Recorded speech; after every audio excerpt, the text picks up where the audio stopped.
کیا ہے کامران شیخ انڈیا سے پوچھتے ہیں کہ بخاری شریف کی ایک حدیث ہے کہ حضرت علی رضی اللہ عنہ نے کھڑے ہو کر پانی پیا اور اس کے بعد انہوں نے فرمایا کہ میں نے اللہ کے حبیب صلی اللہ علیہ وسلم کو اس طرح کھڑے ہو کر پانی پیتے دیکھا ہے، تو کیا کھڑے ہو کر پانی پینا صحیح ہے؟ کیا تبلیغی جماعت میں جڑنا ضروری ہے؟ مسجد میں جو تبلیغی اعمال ہوتے ہیں اگر ہم اس میں نہیں جڑنا چاہتے اور وہ زبردستی کرتے ہیں کہ نہیں جڑو، تو کیا ہمیں اس میں جڑنا ضروری ہے؟ اگر ہم اس کی جگہ کوئی اور نیک عمل کر لیں تو کیسا ہے؟ بھائی محمد عاصم جب اتنا اصرار کر رہے ہیں تو جڑ جایا کریں یار، وہ محبت میں کہہ رہے ہیں، باقی شرعی طور پہ تو جڑنا ضروری نہیں ہے۔ ظاہر ہے اصل تو یعنی ہر انسان آزاد ہے، وہ جس طرح سے چاہے تبلیغ کرے، جو اپنا عمل کرنا چاہے، لیکن ایک دنیا میں اتنا کام ہو رہا ہے، آپ کے جڑنے سے ان کو بھی فائدہ ہوگا، آپ کو بھی فائدہ ہوگا، تو جڑ جایا کریں۔ فرض واجب نہیں ہے لیکن ناجائز بھی تو نہیں ہے نا، ثواب تو ہے بہرحال۔ نہی عن المنکر فرض ہے، پھر نہی عن المنکر ہر آدمی اپنے انداز سے کر سکتا ہے، کوئی کسی طریقے سے نہی عن المنکر کرتا ہے، کوئی کسی طریقے سے نہی عن المنکر کرتا ہے۔ تو تبلیغی جماعت والے بھی نہی عن المنکر کا ایک شعبہ ہے جس کو وہ اختیار کیے ہوئے ہیں، جس سے بہت سارے شعبے زندہ ہو جاتے ہیں۔ تو اگر آپ تبلیغ والوں کے ساتھ جڑیں گے تو انشاءاللہ اس کی آپ کو دنیا اور آخرت میں بہت زیادہ برکتیں حاصل ہوں گی۔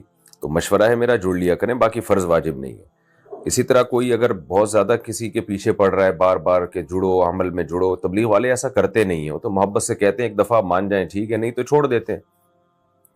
لیکن اگر کوئی ایسا کر رہا ہے تو اس کے لیے بھی ٹھیک نہیں ہے بار بار کسی کو اصرار کرنا کہ بھئی آپ میرے ساتھ ہی اس کام میں جڑیں یا اس تعلیم میں لازمی بیٹھیں آپ۔ تو تبلیغ کے اکابر بھی اس سے منع کرتے ہیں اور اس کا نقصان بھی ہوتا ہے، لوگ پھر بدکنا شروع ہو جاتے ہیں۔ تو اس لیے احتیاط کرنی چاہیے، تبلیغ میں اگر کوئی ایسے کر رہا ہے تو اس کو بھی بہت زیادہ اصرار نہیں کرنا چاہیے، اور دوسرے کو بھی چاہیے کہ ایک اجتماعی عمل ہو رہا ہے تو بیٹھ جائے تو زیادہ بہتر ہے، لیکن نہ بیٹھے تو کوئی گناہ انشاءاللہ نہیں ہوگا۔ سر کے بال کیسے رکھیں؟ سر کے بال کس طرح کٹوائے جائیں؟ اگر اوپر سے بڑے اور سائیڈوں سے چھوٹے رکھے جائیں تو کیسا ہے؟ اس پر روشنی ڈال دیجئے۔ سمیع اللہ خان جہلم سے۔ یہ عمل جائز نہیں ہے، نبی صلی اللہ علیہ وسلم نے اس عمل سے منع کیا کہ کہیں سے بال منڈوائے جائیں اور کہیں سے بال رکھے جائیں۔ اب بعض لوگ کہتے ہیں منڈوانے سے منع ہے نا، ہم منڈوا تھوڑی رہے ہیں، بال کہیں سے بڑے رکھ رہے ہیں کہیں سے چھوٹے رکھ رہے ہیں۔ تو دیکھیں جو بال منڈوائے جاتے ہیں 4-6 دن میں وہ بھی نکل ہی آتے ہیں، تو اس کا اثر 2-4 دن 1-1.5 ہفتے کے بعد ختم ہو جاتا ہے۔ پھر نتیجہ کیا نکلتا ہے کہ جب بال نکلتے ہیں تو کہیں سے چھوٹے ہوتے ہیں کہیں سے بڑے ہوتے ہیں۔ تو جیسے بال کہیں سے منڈوا دینا وہ منع ہے، اس کی وجہ یہی ہے کہ بال چاروں طرف سے برابر رکھنا ضروری ہے، تو اسی طرح کہیں سے بال چھوٹے رکھنا اور کہیں سے بڑے رکھنا بھی اسی وعید میں داخل ہے۔ تو اس لیے یہ عمل ٹھیک نہیں ہے، جائز نہیں ہے کہ آپ نے کہیں سے بہت چھوٹے بال کرا دیے کہیں سے بہت بڑے بال کرا دیے۔ ہاں اگر بال جیسے نائی نے برابر کاٹے، تھوڑا بہت ہلکا پھلکا فرق رہ گیا جو فرق ختم کرنا ممکن ہی نہیں ہے، وہ پھر معاف ہے، لیکن اپنے اختیار سے جیسے آج کل فیشن نکلا ہوا ہے، ادھر سے بال اتنے بڑھا لیتے ہیں، ادھر سے بالکل ہی جیسے کوئی کٹورا رکھ کے بال کاٹے ہوں، تو یہ عمل جائز نہیں ہے، اس سے اجتناب لازم ہے۔ پورے سر کے بال برابر رکھیں یا سر پورا منڈوا لیں یا پٹے والے بال رکھیں۔ 3 طرح کے بال ہیں، ایک یہ کہ چاروں طرف سے بال برابر ہو۔ گردن کے نیچے اگر کوئی خط بنانا چاہے نا، یعنی گردن، کیونکہ گردن سر کا حصہ نہیں ہے، بالکل گدی پہ نیچے کی طرف اگر کوئی خط بنانا چاہے تو وہ ٹھیک ہے، تو لیکن سر کا جتنا بھی حصہ ہے اس میں بال پورے برابر رکھے جائیں۔ تو 3 کیفیتیں ہیں بال کی، پورے سر کے بال برابر رکھے جائیں یا مکمل سر منڈوا لیا جائے جس کو حلق کرانا کہتے ہیں۔ تیسری کیفیت یہ ہے کہ پٹے والے بال رکھے جائیں۔ پٹے والے کا مطلب یہ ہے کہ سارے بال آپ پیچھے لے جائیں، پھر پیچھے سے بال بڑھائیں، آپ پھر ادھر ادھر سے نہ کاٹیں، پیچھے سے بال بڑھائیں۔ ہاں نوکیں کاٹ دینا بالوں کی تاکہ بالوں کی گرو اچھی ہو، وہ ٹھیک ہے، وہ اس وعید میں داخل نہیں ہے۔ اشراق کا وقت کتنے منٹ بعد شروع ہوتا ہے؟ اشراق کی نماز طلوع آفتاب سے کتنے منٹ بعد پڑھنی چاہیے؟ 10 منٹ بعد یا 20 منٹ بعد؟ نعمان شیخ انڈیا سے۔ دیکھیں طلوع شمس کے وقت نماز پڑھنا منع ہے جب تک اچھی طرح بلند نہ ہو جائے۔ تو انڈیا، پاکستان، بنگلہ دیش، برما، سعودی عرب، یہ تمام علاقوں میں جو سورج تقریباً بلند جو ہوتا ہے نا 15 سے 20 منٹ لگتے ہیں، سردی گرمی میں تھوڑا فرق ہے، یہ 15 سے 20 منٹ میں سورج اچھی طرح بلند ہو جاتا ہے، اتنا بلند ہو جائے کہ اس کی طرف دیکھنے میں مشکل ہو۔ ایک ہوتا ہے نا سورج کی ٹکیا جب نکل رہی ہوتی ہے بالکل ایک سرخ کلر کا ہوتا ہے، اس کی طرف اس وقت اس پر نظریں جمانا آسان ہوتا ہے، تو وہ مکروہ وقت ہے، اس وقت نماز پڑھنا جائز نہیں ہے۔ جب تھوڑا سا بلند ہو جائے، سوا نیزہ کہا جاتا ہے جس کو، تو اس وقت پھر نماز پڑھنا جائز ہے، تو اس وقت پڑھ لیا کریں۔ اب یہ ان ملکوں میں تو 15 سے 20 منٹ کا وقت ہوتا ہے، لیکن جو ملک ایکویٹر سے دور ہیں ان میں پھر یہ وقت بہت لمبا بھی ہو سکتا ہے۔ کیا حضور صلی اللہ علیہ وسلم نے کھڑے ہو کر پانی پیا ہے؟ کامران شیخ انڈیا سے پوچھتے ہیں کہ بخاری شریف کی ایک حدیث ہے کہ حضرت علی رضی اللہ عنہ نے کھڑے ہو کر پانی پیا اور اس کے بعد انہوں نے فرمایا کہ میں نے اللہ کے حبیب صلی اللہ علیہ وسلم کو اس طرح کھڑے ہو کر پانی پیتے دیکھا ہے، تو کیا کھڑے ہو کر پانی پینا صحیح ہے؟ دیکھیں، ایک حدیث کو دیکھ کے کبھی بھی نہیں فتویٰ لگایا جاتا، فیصلہ کیا جاتا، دیگر احادیث کو بھی دیکھنا پڑتا ہے۔ صحیح حدیث میں ہے نہا رسول اللہ صلی اللہ علیہ وسلم عن الاکل والشرب قائما، کہ آپ صلی اللہ علیہ وسلم نے کھڑے ہو کر کھانے سے بھی منع فرمایا اور کھڑے ہو کر پینے سے بھی منع فرمایا۔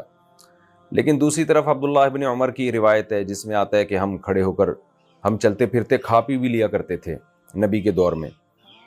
تو اور پھر یہ بھی حدیث ہے حضرت علی رضی اللہ تعالیٰ عنہ والی کہ حضرت علی نے کھڑے ہو کر پانی پیا۔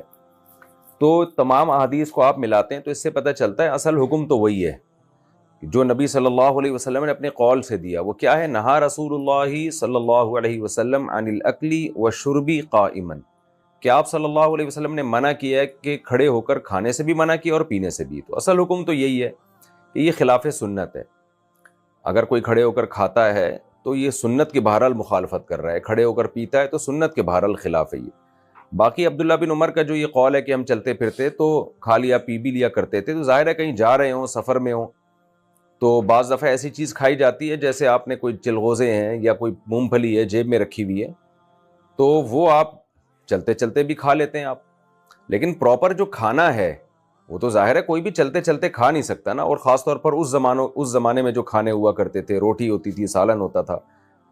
تو عبداللہ بن عمر کی حدیث کا ایک مفہوم تو یہ بیان کیا گیا ہے کہ ایسی چیزیں جیسے کھجور ہیں وہ چلتے پھرتے کھا لیتے ہیں، کوئی حرج نہیں ہے، اور اسی دوران اگر پینا بھی پڑ جائے تو سفر میں جا رہے ہیں تو رکیں گے تھوڑی اس کے لیے، تو چلو بھائی پی لو۔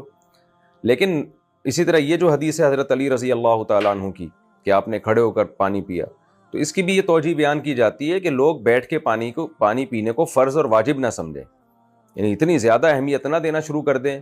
بعض دفعہ انسان کو جلدی ہوتی ہے یا بعض دفعہ رش لگا ہوا ہے، آپ نے باقاعدہ بیٹھ کے جو ہے نا پانی پئیں گے، دوسرے لوگوں کا نقصان ہوگا، تو ایسی، یا بعض بوڑھے لوگ ہوتے ہیں بار بار اٹھک بیٹھک ان کے لیے مشکل ہے، وہ کولر سے گھر میں پانی نکالا پی لیے، وہ بیٹھیں گے پھر اٹھیں گے، بڑی مشکل ہوتی ہے۔ تو حضرت علی نے یہ عمل اس لیے کیا ہے تاکہ بیٹھ کے پانی پینے کو لوگ فرض اور واجب نہ سمجھیں، اور یہ پتہ چل جائے کہ یہ بھی جائز طریقہ ہے اسلام میں۔ تو اس لیے اصل حکم یہی ہے کہ بیٹھ کے پانی پیے جائے، سنت ہے۔ کبھی کبھار کوئی کھڑے ہو کر پانی پی لے تو اس پہ بھی ملامت کرنا جائز نہیں ہے۔ یہ نتیجہ نکلا ان تمام احادیث کو جب تطبیق دی جاتی ہے تو اس کا رزلٹ یہی ہے کہ جلدی میں ہو یا ویسے ہی کوئی کبھی کھڑے ہو کر پی بھی لے تو اس پہ ملامت جائز نہیں ہے کہ آپ اس کو سمجھیں کہ یہ سنت پہ عمل نہیں کرتا لہذا یہ قابل ملامت ہے، تو ایسا ٹھیک نہیں ہے۔ تو بچوں کو یہی ترغیب دیں کہ بیٹھ کے کھانا کھایا کریں، بیٹھ کے پانی پیا کریں، اور کھانا کھڑے ہو کے کھانا یہ پانی پینے سے زیادہ ناپسندیدہ ہے۔ تو اس لیے کیونکہ کھانے میں تو ہمیشہ یہی ملتا ہے کہ رسول اللہ صلی اللہ علیہ وسلم نے بیٹھ کے کھانا کھایا، تو اس لیے بیٹھ کے پانی پئیں، بیٹھ کے کھانا کھائیں۔ کبھی کبھار اگر اس کے خلاف ہو جائے تو کوئی حرج نہیں ہے اس میں۔ کیا دونوں ہاتھ استعمال کرنے سے نماز ٹوٹ جائے گی؟ کیا نماز میں دونوں ہاتھ استعمال کرنے سے نماز ٹوٹ جاتی ہے؟ دیکھیں، نماز میں کم سے کم حرکت کرنی چاہیے، وہ بھی جب ضرورت ہو اور جتنی ضرورت ہو۔ اس لیے جب ایک ہاتھ سے کام ہو سکتا ہے، آپ کو خارش ہو رہی ہے تو ایک ہاتھ سے بھی ہو سکتا ہے، تو دو ہاتھ کیوں استعمال کر رہے ہیں؟ اس لیے بعض حضرات نے کہا ہے کہ چونکہ دونوں ہاتھ استعمال کرنا تو ضرورت سے زائد ہے لہذا نماز ٹوٹ جائے گی، لیکن راجح قول یہی ہے کہ یہ عمل غلط تو ہے، برا عمل تو ہے، لیکن نماز نہیں ٹوٹتی۔ نماز اس حرکت سے ٹوٹتی ہے جو اتنی کثیر ہو کہ باہر سے کوئی شخص آئے اور آپ پہ نظر پڑے تو اسے یہ لگے حرکت دیکھ کے کہ آپ نماز پڑھ پڑھ ہی نہیں رہے ہیں، تو ایسی حرکت جب کثیر حرکت ہوگی تو وہ نماز کے منافی، اس سے نماز ٹوٹ جائے گی. لیکن کسی نے غلطی سے دونوں ہاتھ ہلا لیے تو نماز انشاءاللہ نہیں ٹوٹے گی، لیکن یہ عمل بہرحال غلط ہے اور یہ ٹھیک نہیں ہے یہ عمل. دوسروں کی کیاری سے پھل پھول توڑنا، کیا کسی کے گھر میں جو باہر کیاریاں لگی ہوتی ہیں اگر ہم اس سے پھل پھول ٹہنیاں وغیرہ توڑ کر خود رکھ سکتے ہیں؟ اس میں کوئی گناہ تو نہیں ہے بھائی، اس کی اجازت ہے تو ٹھیک ہے، اجازت نہیں ہے تو ٹھیک نہیں ہے. بعض دفعہ ایک آدھ پھل نیچے گر گیا، اس پہ مالک کو کوئی اعتراض ہوتا نہیں ہے. اب بیر کی بیری لگی ہوئی ہے اور اس میں چند بیر نیچے گر گئے، آپ نے اٹھا کے کھا لیے، تو ایسے موقع پہ عام طور پر مالک کو کوئی اعتراض نہیں ہوتا. بعض دفعہ نیم کا درخت ہوتا ہے، آپ ایک ٹہنی توڑ لیتے ہیں مسواک کرنے کے لیے، تو عام طور پہ مالک کو کوئی اعتراض نہیں ہوتا ان چیزوں پہ. تو اتنی چھوٹی موٹی چیز جس کے بارے میں آپ کو یقین ہو کہ جو درخت کا مالک ہے وہ اس کو کوئی تکلیف نہیں ہوگی، تو وہ تو جائز ہے. لیکن اتنا اس کو لمٹ کو کراس کرنا کہ اگر مالک کو پتہ چل جائے کہ یہ جس نے کسی نے میری درخت سے اس طرح ٹہنیاں توڑی ہیں یا پھل کھائے ہیں تو اس کو برا لگے گا، تو پھر جائز نہیں ہے.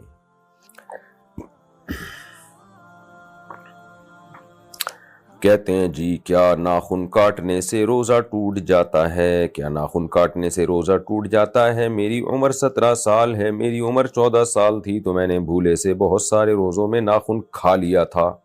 ابے کاٹنے سے یا کھانے سے؟ عنوان ہے کاٹنے سے اور سوال پوچھا جا رہا ہے کھانے سے. کیا میرا روزہ ٹوٹ گیا اور اس کا کفارہ کیا ہوگا؟ ارمان صاحب لکھنؤ سے. دیکھیں ناخن کاٹنے سے تو روزہ نہیں ٹوٹتا، لیکن آپ نے یہ ہمارے جو کمپوزر ہے اس نے میرا خیال ہے گڑبڑ کی ہے کہ سوال کھانے کا تھا، اس نے عنوان ناخن کاٹنے کا ڈال دیا. تو آپ نے کھائے ہیں معذرت کے ساتھ، اب پتہ نہیں بریانی بنا کے ناخن کی کھائی ہے یا قورمہ بنا کے کھایا ہے. تو ویسے بائی دا وے ارمان صاحب لکھنؤ میں کیا باقی چیزیں کھانے کی نہیں ہیں؟ میں نے تو نہیں سنا، میں نے تو سنا لکھنؤ کھاتے پیتے لوگوں کا شہر ہے. تو بہرحال اب تو آپ نے کھا لیا، لیکن آئندہ آپ ناخنوں کے علاوہ بہت ساری چیزیں لکھنؤ میں اچھی ملتی ہیں. ہمارے بھی کچھ جان پہچان والے لکھنؤ میں ہیں، میں ان سے فون کر کے معلوم کروں گا، انشاءاللہ وہ آپ کو ہوٹل بتائیں گے اچھے اچھے. وہاں ناخنوں کے علاوہ بہت مزے مزے کی چیزیں ملتی ہیں، وہ کھایا کریں آپ. باقی جو آپ نے ناخن کھائے ہیں نا، ایسے کر کے کھائے ہوں گے آپ نے، تو ظاہر ہے کچھ بھی کھاؤ تو روزہ ٹوٹتا ہے اس سے. تو اس لیے آپ نے جتنے روزوں میں ناخن کھائے ہیں وہ سارے روزے آپ کے ٹوٹ گئے ہیں. کیونکہ آپ کی عمر 14 سال تھی، 14 سال جو انگریزی لحاظ سے جو 14 سال عمر ہوتی ہے تو اس میں عام طور پر لڑکے بالغ ہو جاتے ہیں. بالغ ہونے کا مطلب یہ کہ نائٹ فال شروع ہو چکا ہو، احتلام شروع ہو چکا ہو. تو اگر آپ کو احتلام شروع ہو چکا تھا تو آپ بالغ ہو گئے تھے. اس کے بعد اگر آپ روزہ توڑیں گے تو شرعی طور پہ روزہ ٹوٹنے کے احکام آپ کے اوپر جاری ہوں گے بالغ ہونے کے بعد. بالغ ہونے سے پہلے اگر کسی نے روزہ توڑ دیا تو نہ اس کی قضا واجب ہے نہ کفارہ واجب ہے. تو چونکہ بالغ ہونے کے بعد بظاہر ایسا ہی لگتا ہے 14 سال عمر تھی آپ نے توڑ دی تھے، ناخن کھا لیے تھے آپ نے، تو روزہ ٹوٹ گیا. البتہ اس میں روزہ ٹوٹے گا، کفارہ واجب نہیں ہوگا، کیونکہ کفارہ جو واجب ہوتا ہے وہ کھانے پینے کی چیزیں کھانے سے واجب ہوتا ہے. یعنی وہ چیزیں جو عام طور پہ کھائی جاتی ہیں، کسی نے کھانا کھا لیا، پانی پی لیا یا دوا کھا لی، کوئی میڈیسن کھا لی بلا ضرورت، تو اس سے روزہ ٹوٹتا ہے اور 60 روزوں کا کفارہ واجب ہوتا ہے. ناخن چونکہ کھانے کی چیز نہیں ہے، لہذا اگر آپ نے ناخن کھا لیا تو اس سے روزہ تو ٹوٹے گا لیکن کفارہ واجب نہیں ہوگا. تو آپ اندازہ لگائیں آپ نے کتنے ناخنوں کو کھایا ہے، اور میں تو حیران ہو رہا ہوں. خیر کتنے روزوں میں ناخن کھائے ہوں گے تو اندازے سے اتنے روزے آپ قضا کر لیں، آپ کفارہ لازم نہیں ہے. قبر میں نیک مومن کے جسم کا حال، کیا مرنے کے بعد انسانی جسم کے اعضاء تحلیل ہونا شروع ہو جاتے ہیں اور وہ صرف کیا ہڈیوں کا ڈھانچہ رہ جاتا ہے؟ کافی بزرگوں کے بارے میں مشہور ہے کہ ان کی ڈیتھ باڈی نکالی گئی کافی عرصے بعد تو ان کا جسم صحیح سالم تھا. اس بارے میں وضاحت فرما دیں دانش منڈی بہاؤالدین سے. دیکھیں اصل تو یہی ہے کہ جب بھی کوئی مرتا ہے، چاہے بزرگ ہو چاہے کوئی بھی نیک ہو یا کوئی شہید بھی ہوتا ہے، تو جسم جو ہے اس کا خراب ہونا شروع ہو جاتا ہے. یہ نیچرل ہے، مٹی کھا جاتی ہے اس کو. تو یہ ایک نیچرل پروسیس ہے جو اللہ نے رکھا ہے، اس میں کسی کے نیک یا برے ہونے کا تعلق نہیں ہے. نیک لوگوں کے جسم کو بھی مٹی کھا جاتی ہے، پہلے کیڑے پڑ جاتے ہیں، اور برے لوگوں کے جسم کو بھی مٹی کھا جاتی ہے اور اس میں کیڑے پڑ جاتے ہیں. یہ نیچرل ہے، اس کا اچھے یا برے عمل سے کوئی تعلق نہیں ہے. کوئی مر گیا، اس کی لاش میں کیڑے پڑ گئے تو کبھی بھی اس سے بدگمان ہونے کی اجازت نہیں ہے. یہ قدرتی عمل ہے. اللہ تعالیٰ نے تبھی کہا ہے کہ بلا قادرین علی ان نسوی بنانا. مشرکین یہی کہا کرتے تھے نا کہ ہم مر کے مٹی ہو جاتے ہیں، ختم ہو جاتے ہیں، تو زندہ کیسے ہوں گے؟ تو اللہ نے یہ نہیں کہا کہ نہیں نیک لوگ ختم نہیں ہوتے، برے ختم ہوتے ہیں، بلکہ اللہ نے کہا کہ میں اس پر قادر ہوں کہ تمہارے ذرات کو دوبارہ جمع کروں اور انسان بنا کے کھڑا کر دوں تمہیں اپنے سامنے. لہٰذا پہلی بات تو یہ خوب ذہن میں رکھیں، اس کا نیک یا برے ہونے سے کوئی تعلق نہیں ہے. اگر کسی کے جسم کو کیڑے کھا کے ختم کر دیتے ہیں، اس میں بدبو پیدا ہو جاتی ہے. البتہ یہ ہے ضرور ہے کہ بعض دفعہ کرامت کے طور پر کوئی نیک آدمی ہوتا ہے، اس کی کرامت کا ایک اثر ہوتا ہے. وہ اثر میں یہ ہوتا ہے کہ اللہ اس کے جسم کو سلامت رکھ لیتے ہیں. بعض دفعہ ایسا بھی ہوتا ہے، جیسے بہت سارے صحابہ تھے جن کے جسم سلامت تھے. حضرت حمزہ رضی اللہ تعالی عنہ کو شہادت کے بعد دفن کیا گیا، تو جہاں دفن کیا گیا میرا خیال ہے 60-70 سال یا 100 سال کے بعد ان کی میت کو نکالا گیا. وہاں سیلاب آ رہا تھا تو آپ کا جسم بالکل صحیح سلامت تھا. ایران میں بعض صحابہ کی قبریں کھلی ہیں، تو وہ اس کی باقاعدہ ویڈیو بنائی گئی ہے کہا جاتا ہے، اور وہ خبر بڑی مشہور بھی ہوئی تھی ہمارے بچپن میں. لوگ ہمیں بتایا کرتے تھے. اب پتہ نہیں یہ ہمارے بچپن کا واقعہ یا اس سے پہلے کا واقعہ، لیکن خبر ہمیں بڑی مشہور ہوئی تھی. پھر یہ ہم نے دوسرے ذرائع سے تصدیق بھی کی، تو صحابہ کے جسم بالکل سلامت تھے وہ. تو خیر اس جو ایران میں واقعہ ہوا، مجھے 100% اس کا یقین نہیں ہے. آپ دوسرے اہل علم سے آپ پوچھ سکتے ہیں، یعنی کہ واقعی ایسا ہوا تھا کہ نہیں ہوا تھا. لیکن میں نے خود شہداء کے جسم دیکھے ہیں کئی دنوں بعد، کئی ہفتوں بعد بھی صحیح سالم. یہ میں نے تو خود مشاہدہ کیا اس کا. اور صرف صحیح سالم جسم نہیں، بلکہ جسم سے خوشبو بھی آ رہی ہے، خون سے خوشبو آ رہی ہے. تو شہداء کے خون میں خوشبو آنا یا ان کے جسموں کا بہت سارے ایسے بھی دیکھے ہیں، بہت سارے تو نہیں، یعنی بعض شہداء ایسے بھی دیکھے ہیں کہ جن کے جسم خراب ہو گئے اور بدبو آنا شروع ہو گئی، تو اس سے کوئی فرق نہیں پڑتا. لیکن ایسے بھی شہید دیکھیں جن کا جسم کئی ہفتوں تک سلامت رہا اور ان سے خوشبو بھی آتی رہی ہے. حضرت مفتی عتیق الرحمن شہید رحمۃ اللہ علیہ یہاں کتنے بڑے درس قرآن ان کا حلقہ ہوا کرتا تھا. جب ان کو شہید کیا گیا ہے تو ان کا بیٹا میرا شاگرد ہے. تو بیٹے نے خود بتایا کہ ہم نے 6 مہینے کے بعد والد صاحب کی قبر کھولی. وجہ اس کی یہ تھی کہ بہت زیادہ پانی آ گیا تھا، کراچی میں بہت زیادہ بارشیں ہوئی تھیں. کہہ رہے ہم نے ارادہ کیا ان کو یہاں سے نکالتے ہیں. تو جب قبر کھولی ہے تو بالکل جسم بھی صحیح سلامت تھا اور بے تحاشا اس میں سے خوشبو بھی آ رہی تھی.